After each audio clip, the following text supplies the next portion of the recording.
UDFിൽ പൊതു തെരഞ്ഞെടുപ്പിനുള്ള സീറ്റ് വിഭജന ചർച്ച ഇന്ന് പൂർത്തിയാകും. മുസ്ലിം ലീഗിന്റെ മൂന്നാം സീറ്റ് ആവശ്യം കോൺഗ്രസ് അംഗീകരിക്കാൻ സാധ്യതയില്ല. സീറ്റ് വിഭജനത്തിൽ അന്തിമ തീരുമാനമായാൽ ഉടൻ RSPയും കേരള കോൺഗ്രസും സ്ഥാനാർത്ഥിയെ പ്രഖ്യാപിക്കുമെന്നറിയുന്നു. സലീം മാലിക് ചേരുന്നു തിരുവനന്തപുരത്ത് നിന്ന്. Salim, good morning. പറയൂ വിശദാംശങ്ങൾ.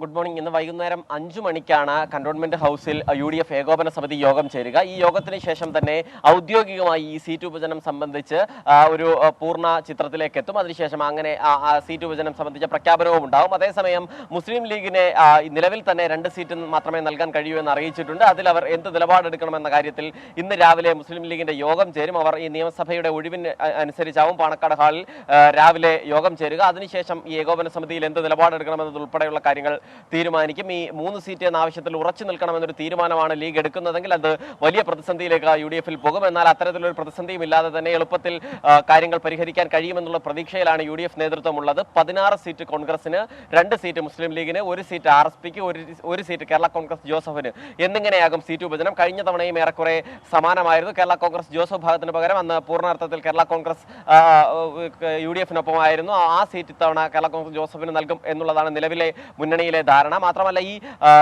സീറ്റ് വിഭജനം സംബന്ധിച്ച് ഔദ്യോഗിക പ്രഖ്യാപനം ഇന്നത്തെ ഏകോപന സമിതിക്ക് ശേഷം ഉണ്ടായാൽ ഉടൻ തന്നെ കൊല്ലം, കോട്ടയം സീറ്റുകളിൽ UDFിന്റെ സ്ഥാനാർത്ഥികളെ പ്രഖ്യാപിക്കുമെന്നാണ് അറിയാൻ കഴിയുന്നത്. കൊല്ലത്ത് RSP സ്ഥാനാർത്ഥിയായി NK പ്രേമചന്ദ്രനെയും ഒപ്പം കേരള കോൺഗ്രസ് ജോസഫ് വിഭാഗത്തിന്റെ സ്ഥാനാർത്ഥിയായി കോട്ടയത്ത് ഫ്രാൻസിസ് ജോർജിനെയും ആവും പ്രഖ്യാപിക്കുക. മറ്റ് സ്ഥാനാർത്ഥികളെയും ഒട്ടും വൈകാതെ തന്നെ കോൺഗ്രസും മുസ്ലിം ലീഗും പ്രഖ്യാപിക്കും എന്നാണ് അറിയുന്നത്. കോൺഗ്രസിനെ സംബന്ധിച്ചിടത്തോളം കോൺഗ്രസ് ഈ ആലപ്പുഴയിലും കണ്ണൂരിലും ഒഴികെയുള്ള മുഴുവൻ സീറ്റുകളിലും കോൺഗ്രസിന്റെ സിറ്റിംഗ് MP തന്നെയാവും സ്ഥാനാർത്ഥികളാവുക. കണ്ണൂരിലെ കാര്യത്തിൽ ചർച്ച പുരോഗമിക്കുന്നതേ ഉള്ളൂ. അതുപോലെ തന്നെ ആലപ്പുഴയിലും ഒരു പുതുമുഖത്തെ തേടുകയാണ് നിലവിൽ കോൺഗ്രസ് നേതൃത്വം ഉള്ളത്. Okay, thank you. സലീം മാലിക്കാണ് വിവരങ്ങൾ നൽകിയത്.